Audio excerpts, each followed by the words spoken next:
Well, good everybody. I have just made up now this extra bench, which is awesome. It's got the slot down the middle for when I want to cut with down the saw. The saw blade can go down here when I want to cut some sheets. It's actually 8 foot long or 2400 long, but I've made it out of all the bits and pieces that I've had. In fact, I've copied Dave Stanton's little bench idea, which I think is a bloody good idea. I already had 8 bench cookies, so the thing just lifts up. This is a separate unit, this is a stand from a company called Ketar, which folds up like a briefcase, really easy. The whole thing is nice and firm. It's got a little tiny bit of shake, but so is the Festool one. But I've used all my old rails that I had from a company called Eureka. That's right, Eureka Zone. And I've got these great big, fabulous looking, and there's a plane going over the top. I've got these fabulous big kick-ass washers which sort of lock this in because they've got a lock system like this. I'm able to lock down the side as well if I want to grab some panels. Here's John Lafferty's fantastic, amazing looking dogs, which I love. They're fabulous. I love John's stuff. And this all comes apart, and all comes apart really easy. So I can take this on site. So I can either have just one bench, or I can have the 2 benches.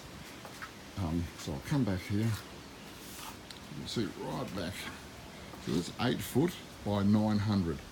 Didn't make it 1200 wide, it's too hard to handle. As far as it'll fit in the back of my car, in the back of my station wagon perfectly. So I had all scraps, so I joined the 2 bits together.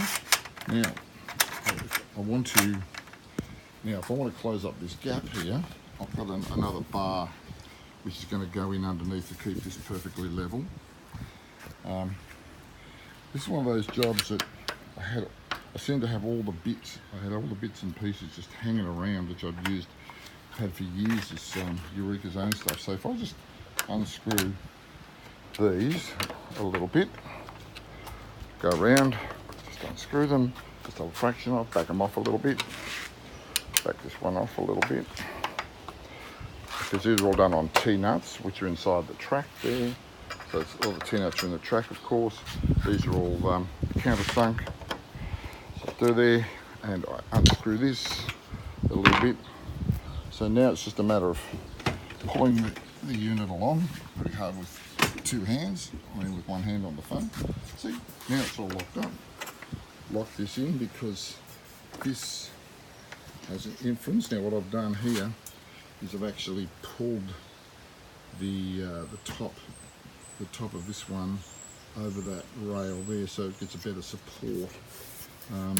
Now I'll just pull that in, I'll lock it down. I'll just lock it down now, go around locking it down. Oh, sorry, I've got my thumb in the way. I better have to lock it down left-handed. Okay, so this is all good. This is where the dogs, the bench dogs, where the bench cookies come through. Good old Dave gave me the idea. Utilise the straps, because the trouble is, what I did was on this bench, which is black MDF, by the way, for those who are not familiar with the product. So that's all locked down. So there you go, all locked in. So it's all beautiful, all perfectly level. So if you look down here, it's all lovely and level. All the holes line up. Everything's been cut on a CNC router. Now, these little dogs, I did the holes 20.2 millimeters, because I found sometimes the dogs were a little bit tight on my other bench, which were 20 millimeters. So I thought it'd be clever and I'll do them 20.2. And the trouble is, they fit in beautifully. I mean, obviously, and John's things fit actually quite lovely in it, because they just slide in and slide out. I first thought it was a bit sloppy, but since having used it and having used it for a while, it's great. But the best part is when I use the Festool stuff, I can screw it from underneath there. So I can use these to screw underneath my normal Festool clamps. I haven't been able to do that before because I never had the luxury of this gap, which has been fantastic because I get my hand underneath and do it.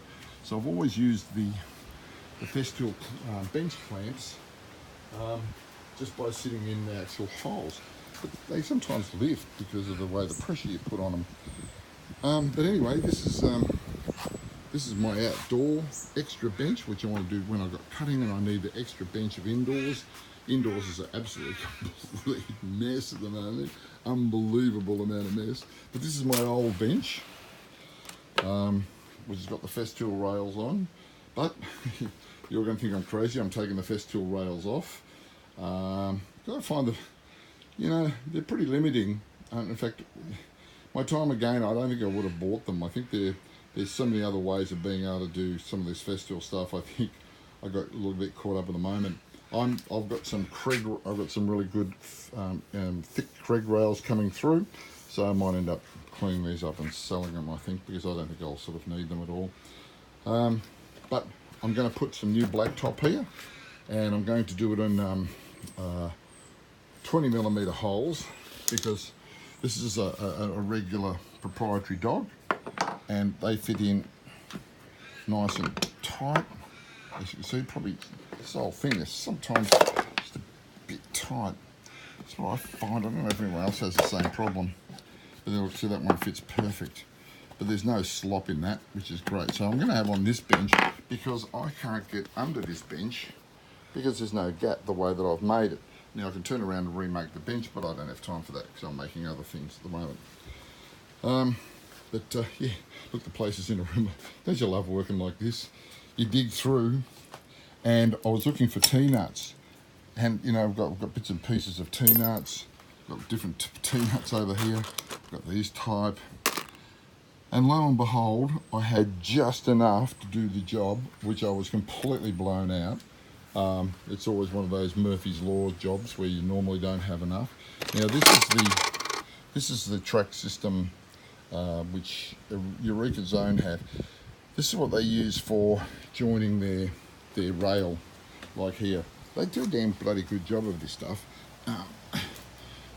Dino, I think the guy's name is. Now this fits into here, and then see how it's beautifully machined. I mean, that's a really good job. You know, to be perfectly honest, I think that's a lot better than what Festool do, because look how thick it is. It's so thick and robust, and this is a 5/16 thread, not a 1/4 inch thread. And I think Dino's done a great job with this product. Look how thick the walls of that aluminium. Never thrown any of this aluminium stuff out. I've always used it, but I used to have it as my rails for my Capex saw. But this is what I've replaced the back rail now.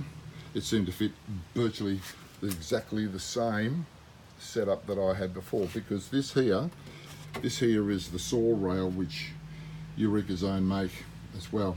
This is how I used to cut my saw, like my TS saw. Long before I had a TS saw, this was just done with a regular saw. You ran it across here with a special carriageway. But at the moment, over here, which is a project I'm working on now, I'm going to get some 6mm sacrificial fences. I'm going to give that a try. You know, a whole idea of a sacrificial fence is, but I've got a friend with a CNC router. He owes me a few favours, so he's going to cut me some really nice and accurate, and I'm going to try them for a change just to see how well they go. But I love my new outdoor bench. Like I say, I can either have one or two.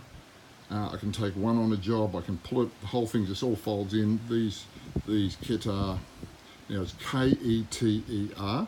I bought them from Audi, but they're actually a particular brand which is still available. You can buy online. Now they're brilliant. They fold up. They're light. They're like a big briefcase. They're strong. They hold 1,000 pound in weight, so that they're almost safe enough for me to sit on. But this is a great little setup. All it's cost me is the sheets. My mates cut the CNC holes for me for free. I know they're a little bit bigger, but at the moment, I've gotten over that with my problem, and yeah, all good stuff. My basil over here is growing really well. I've been making so much pesto I'm all pestoed out. Okay, well, have a nice day. I'll just quickly show you my wife's garden here. Look at those flowers, look at those petunias. Aren't they amazing? They've really come on this year. Okay, all right guys, we'll see you later, and I'll pack up